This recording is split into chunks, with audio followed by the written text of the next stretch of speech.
내일 하면 되죠 뭐. 좀 미루다가. 근데 또 해야 되는데 이거 또 뭐 머릿속에만 맴돌고요. 또 그런 말 있지 않습니까? 오늘 할 일을 내일로 미루지 말라. 근데 개그맨 박명수 씨는 또 이렇게 얘기했다고 합니다.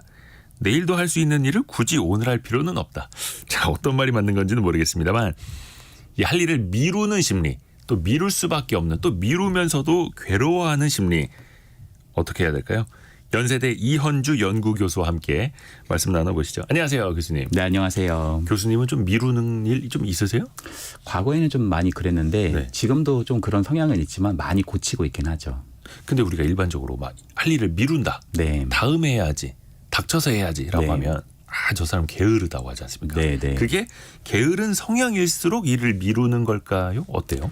일단은 그 성격적인 요인 중에 약간 미루는 그런 지표가 하나 있는데 그게 성실성 지표라는 게 하나 있습니다. 그런 것도 있어요? 성실성 지표? 네, 그런 것도 있긴 한데 사실 많은 경우에는 시간 관리가 잘 안 되시는 분들이 대부분이에요. 그러니까 우리가 그냥 열심히 하자, 네. 그냥 빡세게 하자 네. 이런 얘기만 듣지. 그리고 뭐 거의 어떤 강의를 듣고 해도 열심히 하면 좋은 일이 있을 거야 이런 얘기만 있지 사실 그렇죠. 네. 내가 막상 하려고 그러면 잘 안 되잖아요. 힘들죠. 근데 시간 관리도 사실 배우는 것이 크고요.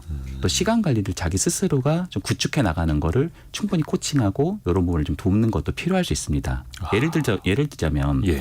시간 관리가 거의 안 돼 있으니까 내 삶이 거의 혼돈에 빠지게 되고 그러다 보니까 계속 미루게 되고 무엇을 하든지 급박하게 하니까 항상 쫓기고 그러니까 계속 실수가 발생할 수 있죠.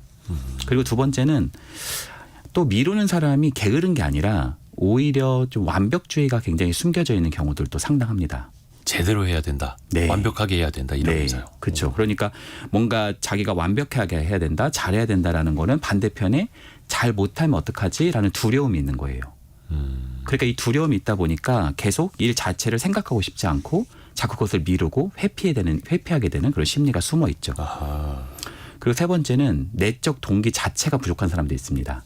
그러니까 이 사람들은 어떤 면에서는 약간 번아웃이라든지 네. 아니면은 내적 동기가 부족하다라는 게 아무리 차에 엑셀을 밟아도 안 가는 거는 연료가 아예 떨어졌으면 못 가는 거잖아요. 그러니까 스스로는 아무리 해보려고 그래도 연료가 없는 거예요. 그렇죠. 연료가 없어서 못 하시는 분들도 계십니다. 그러면 일단 완벽주의일 수도 있고 시간 관리가 안 될 수도 있고 내적 동기가 부족할 수도 있는데 일반적으로 일이 정말 많이 있을 때 회피를 더 많이 하게 되나요? 아니면 일의 양과 이걸 뭔가 미루는 거는 상관이 없는 겁니까? 일단은 내적 동기가 좀 이제 거의 떨어지신 분들이나 네. 번아웃을 제외하면 일이 적으면은요 네. 많아질 때까지 그냥 버티시는 경우가 많고요. 쌓아놓는. 네, 쌓아놓는 것이고 또 일이 많으면 또 많은 대로 하기가 힘드신 이런 경우들이 있어요. 그래서 좀 사람의 성향이라든지 대처 기제 중에서 뭐든지 좀 일을 눈덩이처럼 좀 키우긴 다음에서야 좀 하게 되는. 사실 이런 분들의 가장 큰 문제는 뭐냐면 자기가 좀 성실하고 하시면 급박한 일들은 어떻게 해내거든요. 네. 근데 급박하지는 않은데 우리 인생에 되게 중요한 일들이 있단 말이에요. 네네네. 그런 일들은 항상 밀리게 되죠. 이것이 가장 문제다 이렇게 말씀드릴 수 있겠네요. 근데 일이 많아서건 적어서건 미루는 사람은 또 미루게 되고요. 네.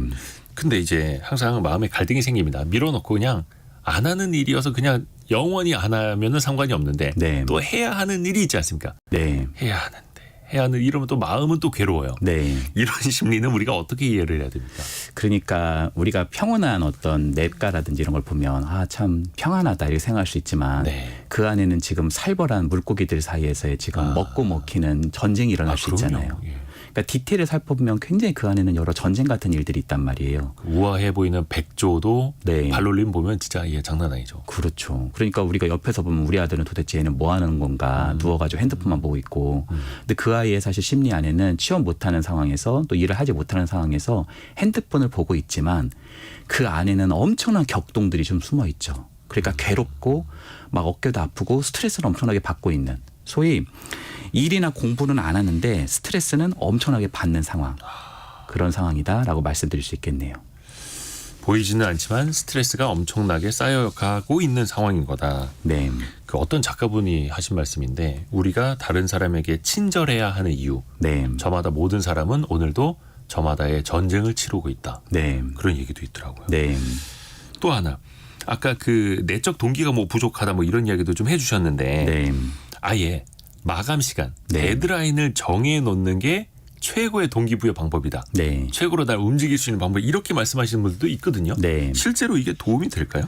네, 맞는 말씀이십니다. 오. 네. 사실요, 데드라인이 형성되면 네. 우리 뇌는 언젠가 해야지 여기에서 어디로 전환되냐면 비상 모드로 전환돼요. 비상. 네, 비상 모드.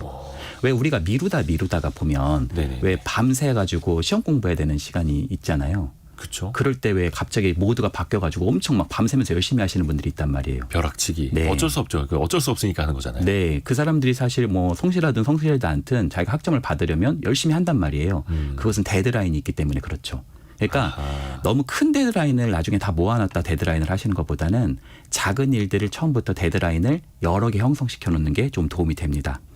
왜 우리가 영화에서 보면 악당한테 막 쫓기다가 네네네. 마지막 벼랑 끝에 서면 떨어지면 살 확률과 죽을 확률이 반반이고 여기 있으면 죽을 확률이 100%면 네, 거기서 뛰어내리잖아요, 사실. 그렇죠.